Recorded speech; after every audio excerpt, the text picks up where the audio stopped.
Isang kulimlim at maambon, maulan na umaga po sa ating lahat. Tayo pong muli ay tumayo para po sa salita po ng ating pong Panginoon. Basahin ko po sa magandang balita Biblia ang Jeremiah 29:11. Sapagkat batid kong lubos ang mga plano ko para sa inyo, mga planong hindi ninyo ikakasama, kundi para sa inyong ikabubuti. Ito'y mga planong magdudulot sa inyo ng kinabukasang punong-puno ng pag-asa. Ang Panginoon po ang magpala sa kanyang mga salita. Maaari na po kayong umupo. Mula po sa talatang ito ay nais ko pong bigyan ng paksa ang mensahe ng Panginoon, hope for the future. Pag-asa para sa hinaharap. Itong Jeremiah 29:11 is one of the Bible's best known promises. Lagi po nating binabanggit, lagi po nating sinasabi, at kilalang kilala ang talatang ito na laging kinukot na bersikulo sa mga may problema, sa mga may pinagdadaanan sa buhay, laging ibinibigay ang bersikulong ito. But para maunawaan po natin, ang bersikulong ito, it was originally spoken to the Israelites living in exile in Babylon. Sinabi ng Panginoong ang salitang ito para sa mga Israelita na na-exile doon sa Babylonia, na ang hirap na ng sitwasyon ng mga Israelita doon, nagiging alipin silang muli doon sa loob ng Babylonia, at para bagang wala na silang nakikitang pag-asa, kaya sinabi sa kanilang muli ng ating Panginoon dito sa Jeremiah 29:11 na mayroong magandang plano ang Diyos para sa kanila. Ang sinasabi po dito, hindi nangako ang Panginoon na agad niyang re-rescuehin, agad niyang tutulungan ang isang tao, ang isang mananampalataya, ang mga Israelita, but He assured them that His plans for them were still good and that He had not forgotten them. Bagamat ang tagal na naging alipin, naging bihag muli ang mga Israelitang ito, pero ang pangako ng Panginoon sa kanila ay hindi niya agad sila tutulungan. Pero ang pangako sa kanila ng Panginoon, ipinakita niya na tiniyak niya sa kanila na mayroong magandang plano ang Diyos sa kanila, at yung plano ng yun ay plano para sa kanilang kabutihan. At hindi lamang para sa mga Israelita ang pangakong ito ng ating Panginoon, kundi bawat mananampalataya po, bawat isa po sa atin na nagtitiwala, naniniwala sa ating Panginoon. So God's plans are always guided by His wisdom, by His love, and by His faithfulness. Lagi po nating tandaan na ang plano ng Panginoon ay napapaloob dito ang kanyang karunungan, ang kanyang pagmamahal, at ang katapatan ng Panginoon. Ano ba ang itinuturo sa atin ng Jeremiah 29:11 patungkol po sa pag-asang sinasabi dito? There are three God's answer about our hope. May tatlong sagot ang Panginoon po dito patungkol po sa pag-asa po natin. Sa verse 1a, ang sabi po dito, sapagkat batid kong lubos ang mga plano ko para sa inyo. God's plan are certain. Yung plano ng Panginoon ay tiyak. Napakaliwanag sa sinabi dito sa ating binasa, sapagkat batid kong lubos ang plano ko para sa inyo. Alam na ng Panginoon yung plano niya para sa atin.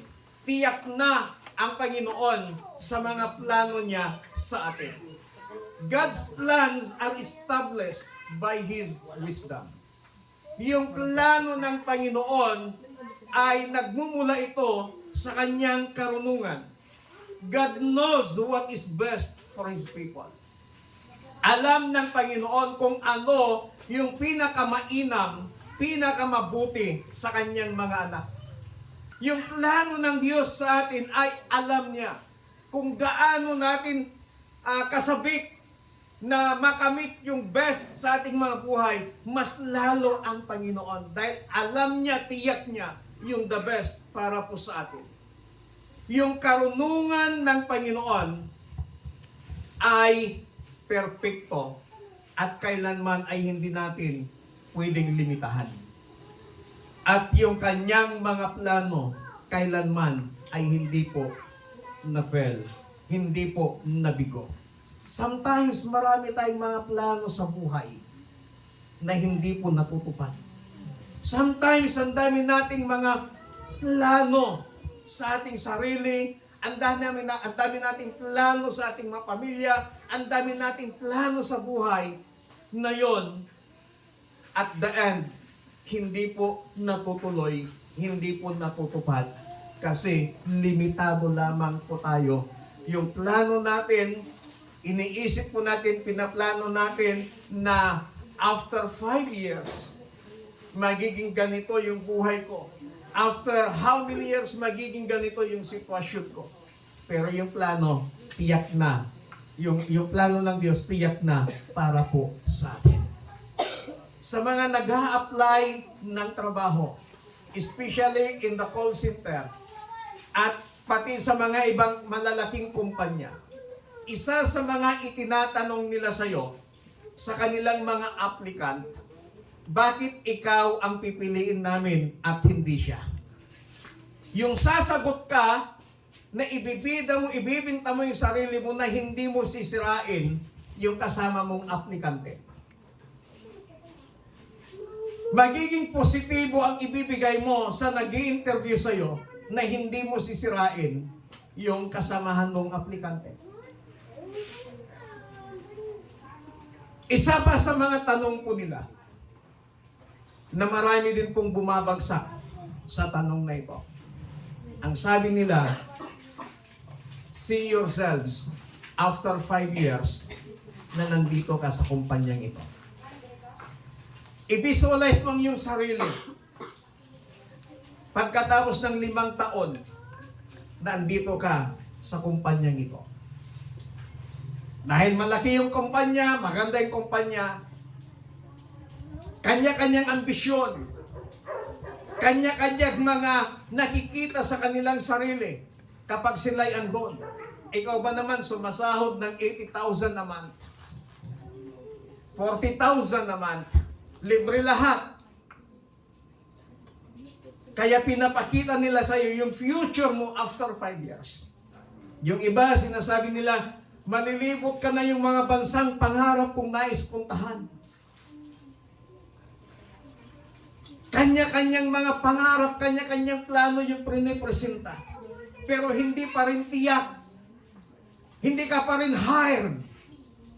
Tinitingnan lang nila kung gaano ka kaambisyoso. At maraming bumabagsak dito. Sometimes ganun din po tayo. Ang dami nating mga pangarap. Nakikita na natin, nabivisualize na natin ang ating sarili after mga ilang taon. Pero ang masakit ho noon, hindi po nangyayari, hindi po natutupad. But, tandaan po natin na mas alam ng Diyos yung mga plano niya para sa atin na nakabubuti sa atin. At kailanman yung plano ng Panginoon na tiyak para sa iyo, para sa akin, kailanman ay wala pa pong nabigo na mga plano ng Panginoon. Ito po ay nangyayari at nangyayari. Huwag lamang nating madaliin ang Panginoon na mapangyari yung mga plano niya po sa atin. Amen? Lagi nating pagtiwalaan yung karunungan ng Panginoon na kahit hindi pa po natin nakikita, hindi natin maunawaan yung pamamaraan ng Panginoon. Basta lagi mong tandaan, tiyak ang plano ng Diyos sa buhay mo. God's plan has a purpose. God's plan is intentional, not accidental. Intensyon ng Panginoon na magkaroon ng plano para sa atin, para sa iyo, para sa mga nagtitiwala, para sa mga naglilingkod, para sa mga sumasamba, para sa mga tao. Alam ng Diyos, intensyon na niya, ginawan na niya ng plano. Hawak na ng Diyos yung blueprint ng plano ng buhay ng bawat tao. Hindi po aksidente na ito yung kapalaran mo sa buhay. Subalit, may purpose ang plano ng Panginoon. Intentional. Intensyon yung plano ng Diyos sa atin. Nakikita niya yung simula at wakas. Hindi natin lubos maunawaan yung timing ng Panginoon. But, lagi lang tayong magtiwala sa kalooban, sa karunungan, at sa mga plano ng ating Panginoon. Ang sabi niya, alam kong lubos ang mga plano ko sa inyo. Hindi natin alam kung ano yung plano ng Diyos sa atin. But ang Diyos, alam niya kung ano ang plano niya sa atin. Hindi natin maunawaan. Pero tiyak, 100% alam ng Diyos yung plano niya sa atin. Hindi man natin alam, hindi pa pinapakita, hindi pa hinahayag ng Diyos yung plano niya sa iyo, sa akin, sa ating lahat. Pero alam niya yung plano niya. Ibig sabihin, tiyak yung plano ng Diyos sa buhay po natin. Amen? Palakpakan natin ang Panginoon. Pangalawa, na tugon ng Panginoon. Sa verse 1b, mga planong hindi ninyo ikakasama, kundi para sa inyong ikabubuti. God's plan are for our good. Yung plano ng Diyos ay para sa ating ikabubuti.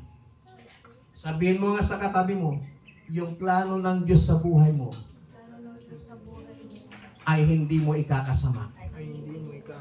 Ikabubuti mo yon.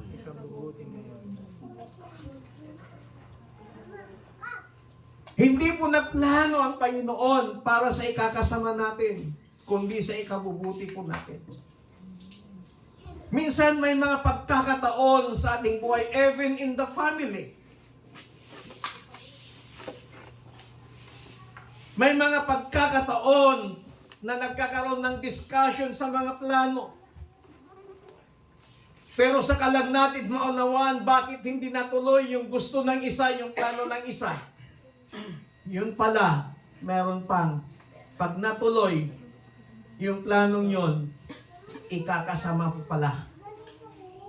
Kaya minsan, pag yung plano natin na ikakasama natin, hinahadlangan yun ng Panginoon. Hindi niya hinahayaan na magiging maayos, magiging maganda, o magiging matuloy yung plano mo, lalo na kapag hindi yun yung kalooban ng Panginoon. So sometimes, mga plano natin, pag hindi natuloy, tatampo tayo sa Panginoon. Yung mga plano natin, pag hindi natuloy, nagkakaroon tayo ng yung pagka self-pity sa ating sarili. Nalulumural tayo. Kasi hindi natutuloy dahil iba yung plano ng Panginoon sa plano po natin. God uses every situation for our good. Anumang sitwasyon ng ating buhay, ginagamit yun ng Panginoon para sa ating kabutihan. God can use both blessings and struggles to shape our lives. Ginagamit yon ng Panginoon, yung mga mabibigat, may hirap na sitwasyon sa ating mabuhay upang tayo ay turuan, linangin ng Panginoon hanggang sa makita niya yung buhay po natin ayon sa kagustuhan at kalooban ng Panginoon. Difficult seasons in our lives can strengthen our faith and character.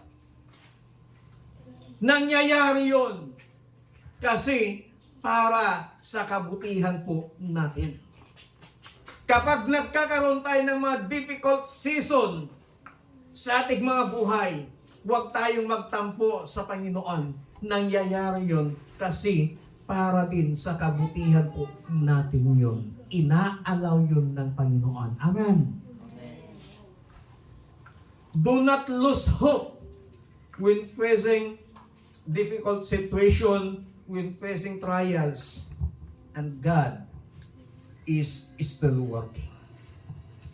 Hindi pa tapos ang Diyos sa buhay mo, sa buhay po natin.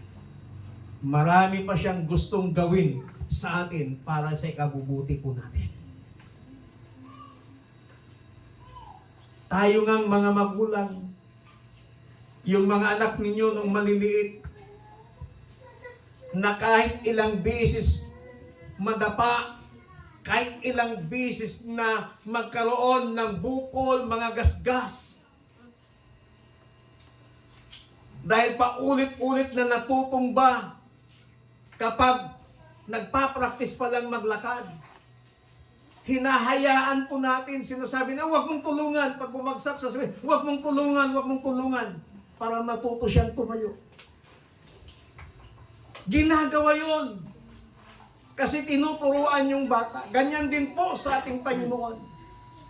Hinahayaan niya, pinapayagan niya na mangyari yung mga difficult season sa ating mabuhay kasi gusto niya tayong turuan. At lahat ng yon para sa ating mga kabutihan. God uses every situation for our growth. Para ikaw, para ako, para tayo ay lumago. Kaya ginagamit niya ang bawat sitwasyon ng buhay para lumago yung ating pananampalataya. Para lumago tayo sa Panginoon. Hindi yung para parusahan tayo, kundi para palaguin tayo ng Panginoon. Ang mga gardener, yung mga mahilig magtanim ng mga halaman, mahilig magtanim ng mga punong kahoy, bakit nagkakaroon sila? Ginagawa nila yung pruning sa kanilang mga pananim. Kasi para din sa ikagaganda ng mga tanim nila. Ang ibang dahilan nila ay para maging maganda, kaaya-aya, masarap yung magiging bunga. Kaya nagkakaroon sila ng pruning, pinuputol nila yung mga sangang hindi dapat. Tinatanggal nila yung mga hindi kaaya-aya sa puno. Nililinis nila.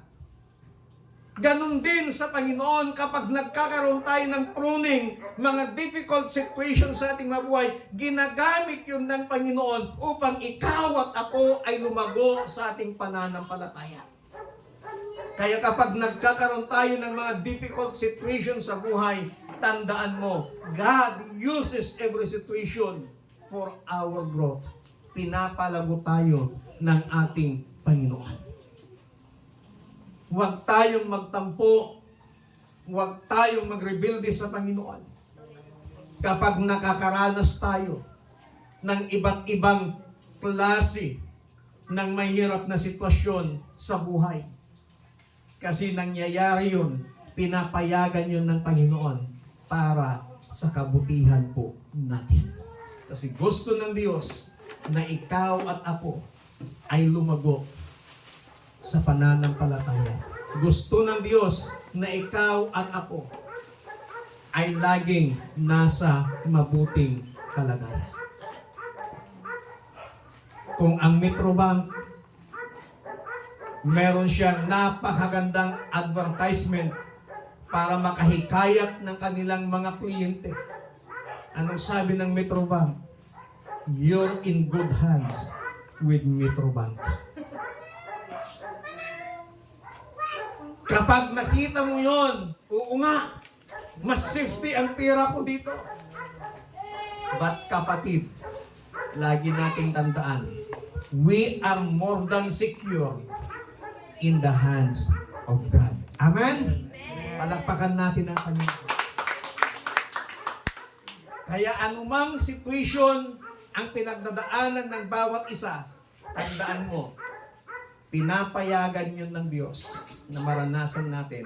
Kasi yung plano ng Diyos para sa ating kabutihan. Napakaliwanag yung sinabi niya, sapagkat batid kong lubos ang mga plano ko sa inyo. Mga planong hindi ninyo ikakasama, kundi para sa inyong ikabubuti. Mga magulang, wala po akong narinig na mga magulang na nagplano ng ikakasama sa kanilang mga anak. Wala pa akong narinig na magulang na nagplano na sinasabi, paglaki ng anak ko, magiging sikat ito na kidnapper. Walang magulang na nagplano para sa kanilang mga anak na paglaki ng aking anak, magiging sikat na drug pusher.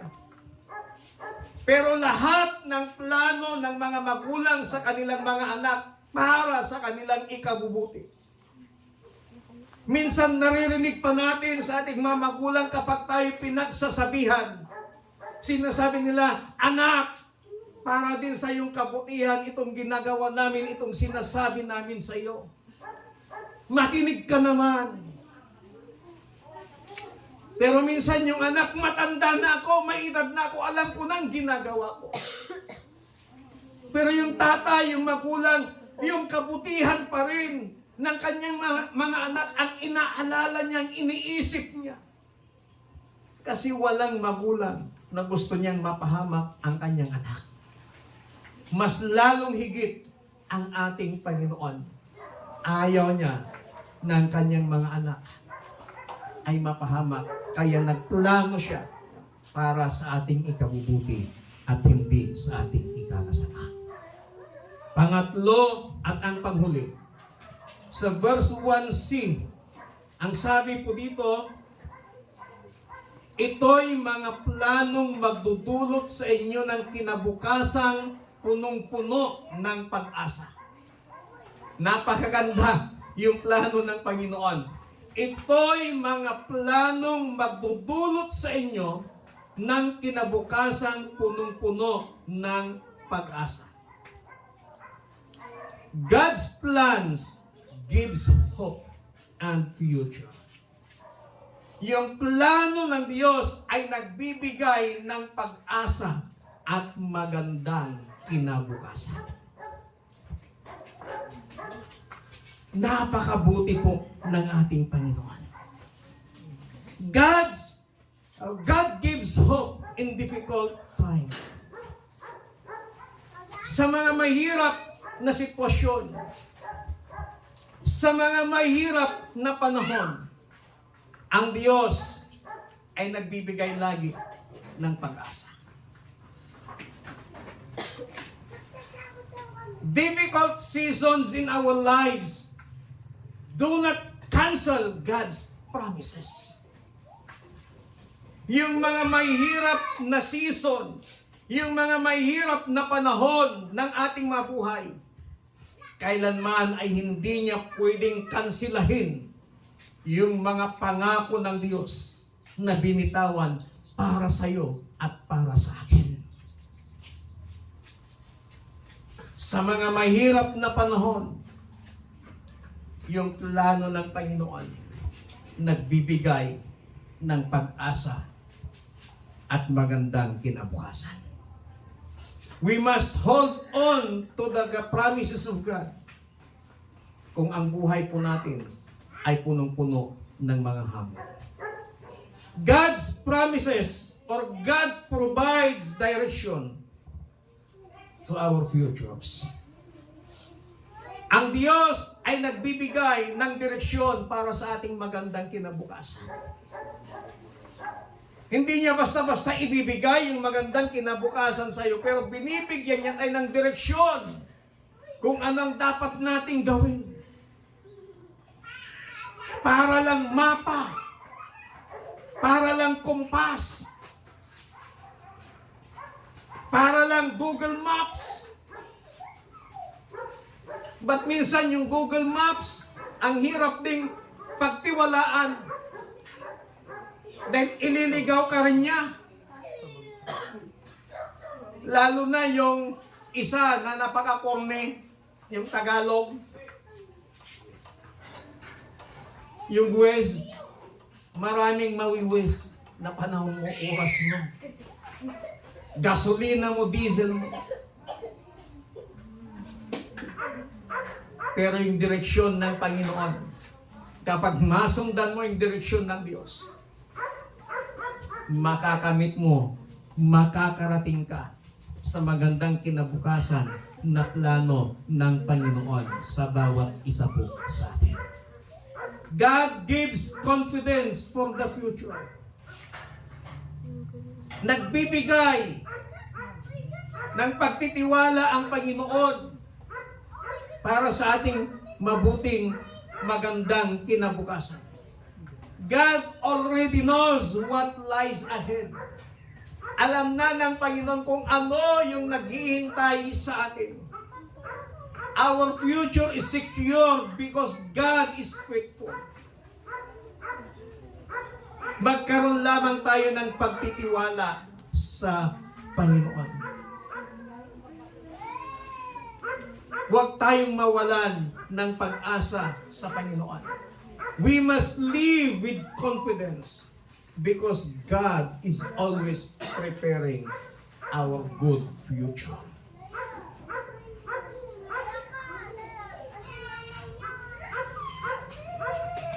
Kaya ka nag-aaral. Meron akong tinanong,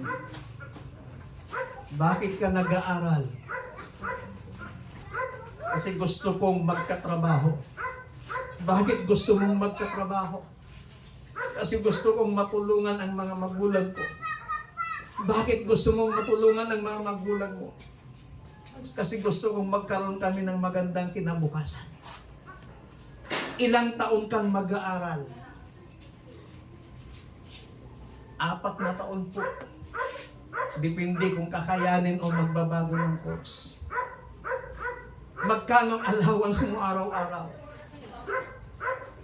Pagka nakagraduate ka, hindi ka naman kaagad magkakatrabaho. That's the reality, sabi ko sa kanya. Iisa lang naman yung purpose mo. Gusto mong magtrabaho pa, gusto mong kumita ng pera. Bakit ka pa mag-aaral, igagastos ka? Di magtrabaho ka na lang para maaga kumikita ka ng pera. Ay, ganun po ba? Napaisip siya, pero sabi ko, hindi. Sinusubok lang kita. Kaya ka nag-aaral, kaya ka pinapaaral ng magulang mo. Kasi gusto ng mga magulang mo, ayaw mong maranasan mo yung naranasan nilang hirap noon. Kasi yun lang yung tanging may papamana ng magulang, yung edukasyon. Kasi masaya na sila pag makita nila na yung mga anak nila ay magkaroon ng magandang kinabukasan. Ganyan din po ang ating Panginoon. Gusto niya na tayo ay magkaroon ng magandang kinabukasan. Kaya ibinigay niya, ipinakita na niya sa atin, for I have known the plans for you. Plans not to harm you. Plano ng Panginoon, yung hindi natin ikakasama, kundi sa ikabubuti natin. At mga plano para sa ating magandang kinabukasan. Kaya sa umagang ito, anumang sitwasyon ng ating mga buhay, pagtiwalaan natin lagi ang Panginoon. Tayo nga pong lahat ay tumayo. Jeremiah 29:11. Tinuturuan po tayo ng Panginoon. Ipinapaunawa po dito ng Panginoon yung tatlong katotohanan. God knows His plans for us. Alam ng Panginoon yung plano niya sa atin.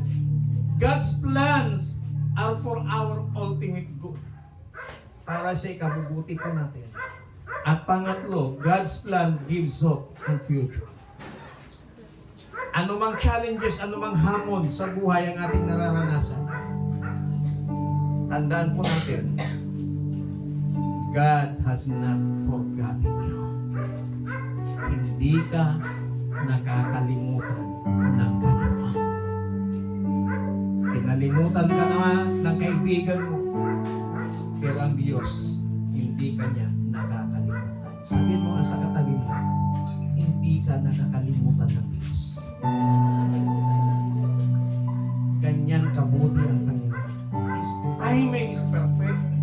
His promises are trustworthy. And His plans are greater than anything we can imagine.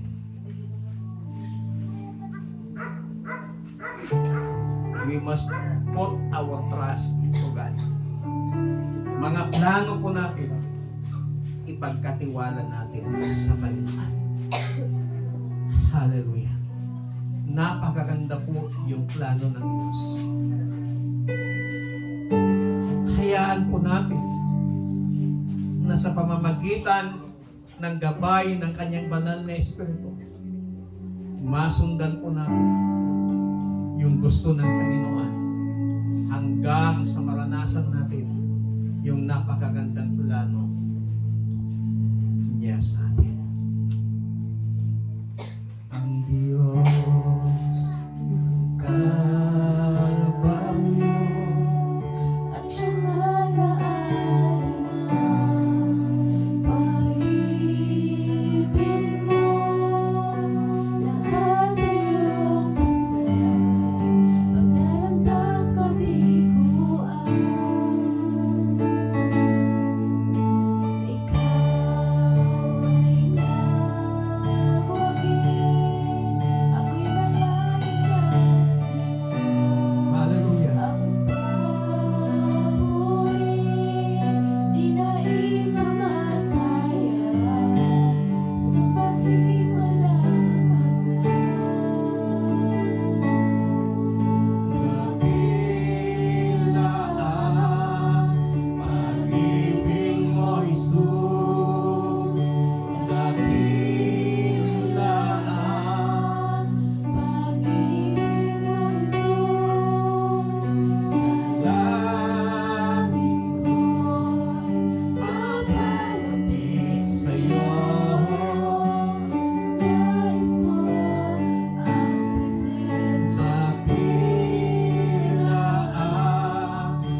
Panginoon, maraming salamat sa iyong masalita. Marami pong salamat sa napakagandang plano mo sa amin, Panginoon. Na mga planong yan ay para sa aming ikabubuti at hindi para sa aming ikakasama. Maraming salamat, Panginoon, sa magandang future na plano mo para sa amin. Hindi man namin lubos maisip, maunawaan yung mga plano mo sa amin, Panginoon. Nakakaranas at makakaranas man kami ng mga mahirap na sitwasyon sa aming mabuhay. Panginoon, patuloy pa rin kaming magtitiwala at pagtitiwalaan ang mga pangako. sapagkat ang mga pangako mo, ang mga plano mo ay mapagkakatiwalaan. Kasi mapagkakatiwalaan at napakatapat mong Diyos na aming sinasamba. Salamat, Panginoon, sa umagang ito. Patuloy kang kumilos sa buhay ng bawat isa sa amin. Patuloy mong pagpalay ng bawat isa at patuloy mo kaming tulungan sa lahat ng aspeto ng aming mabuhay. Salamat po ng marami. In Jesus Christ, mighty name we pray. Amen. Palakpakan po natin muna tayo.